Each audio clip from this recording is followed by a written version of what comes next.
वक्त की बड़ी खबर के साथ हम हाजिर हैं और इस वक्त पूरी दुनिया की निगाहें अगर कहीं टिकी हुई हैं तो वो दो सेंटर पॉइंट हैं, दो हॉटस्पॉट हैं। एक है न्यू दिल्ली और दूसरा है बीजिंग। जी हां, इस वक्त पूरी दुनिया इन्हीं हॉटस्पॉट पर निगाहें लगाई हुई है क्योंकि दुनिया इस वक्त जिस सबसे बड़े वैश्विक संकट से जूझ रही है, जिस सबसे बड़े युद्ध की मार झेल रही है, उस युद्ध का समाधान या तो बीजिंग से निकलेगा या फिर नई दिल्ली से निकलेगा। और इसीलिए इस वक्त पूरी दुनिया के राजनेता हो, प्रेस हो, हर कोई सिर्फ यह जानना चाहता है कि दिल्ली में क्या बातचीत हो रही है और बीजिंग में ट्रंप और शी जिनपिंग के बीच बातचीत क्या हो रही है। इस बीच आपको एक और बड़ी खबर का अपडेट दे दें। डोनाल्ड ट्रंप और शी जिनपिंग में डील फाइनल हो गई है। ईरान के न्यूक्लियर प्रोग्राम को खत्म करने पर डील हुई है। आपको बता दें, पहले भी कहा जा रहा था कि अगर कोई इस युद्ध को रुकवा सकता है, कोई ईरान को मना सकता है, तो वो सिर्फ और सिर्फ शी जिनपिंग है, चीन है। ईरान के न्यूक्लियर प्रोग्राम को खत्म करने पर दोनों देशों में सहमति बनी है। ट्रंप और शी जिनपिंग दोनों ने माना है कि ईरान के पास परमाणु हथियार होना खतरनाक है और ईरान के पास परमाणु हथियार नहीं होने चाहिए। तो क्या अब यह युद्ध रुकने जा रहा है? ईरान के पास अगर परमाणु हथियार होना घातक है, चीन भी जानता है, तो कहा तो यही जा रहा था कि चीन और रूस यही है जो ईरान को हर तरह की ताकत मुहैया करा रहे हैं और इन्हीं के बूते पर ईरान इस जंग को इतना लंबा वक्त तक सस्टेन कर पा रहा है।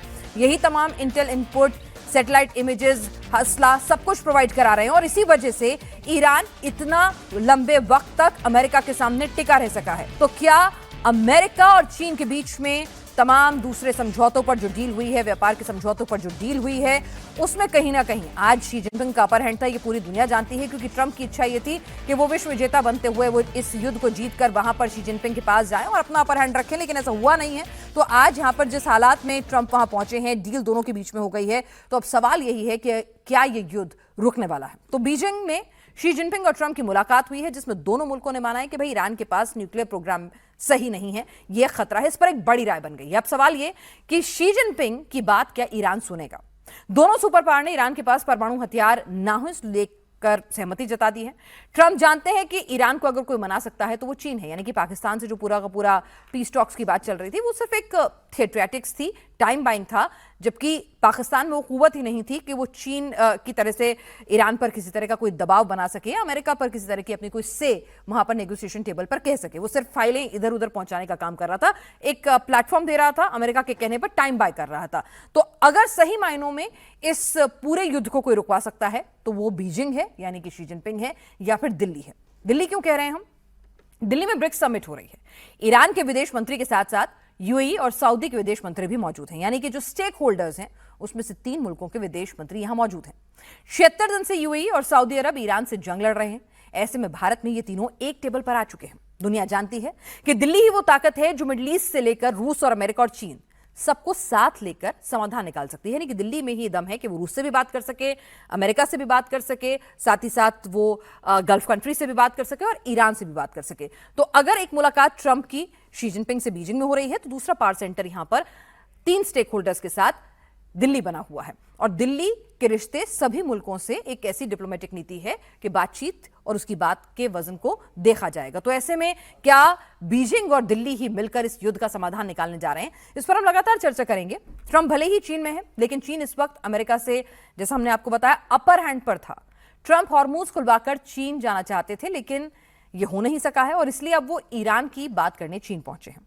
1 महीने पहले तक चीन को कोसने वाले ट्रंप अब जिनपिंग के कसीदे पड़ रहे हैं, लेकिन जिनपिंग भी जानते हैं कि हो सकता है कि फ्लाइट पकड़ेंगे, बैठेंगे, अचानक से ट्रूथ सोशल पर एक पोस्ट करेंगे जिसमें कुछ उल्टी ही गंगा बह रही होगी। अमेरिकी राष्ट्रपति और चीन के प्रेसिडेंट के बीच जो बात हुई है उसमें 3 मुद्दों पर सहमति बनी है।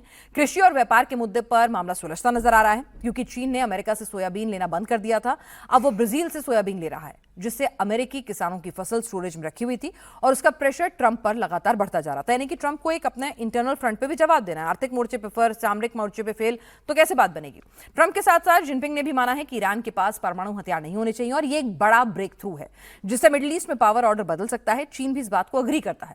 हॉर्मूज को तुरंत खुलना चाहिए जिससे दुनिया में तेल की मांग के साथ साथ महंगाई पर काबू पाया जा सके।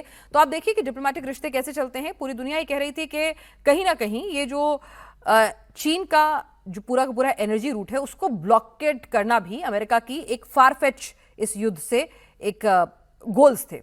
तो अब वहां देखिए कि चीन के साथ जाकर किस तरह से दोनों मुल्कों में बातचीत हो रही है, क्योंकि बहुत कुछ स्टेक पर है। चीन ने भी अमेरिका को प्रतिद्वंदी की जगह पार्टनर मानने की बात कही है। तो बातें तो बहुत गुड़ी गुड़ी हो रही हैं, लेकिन क्या ये बातें जो हैं वो टेबल पर आकर किसी कंक्लूजन में भी तब्दील होंगी या नहीं?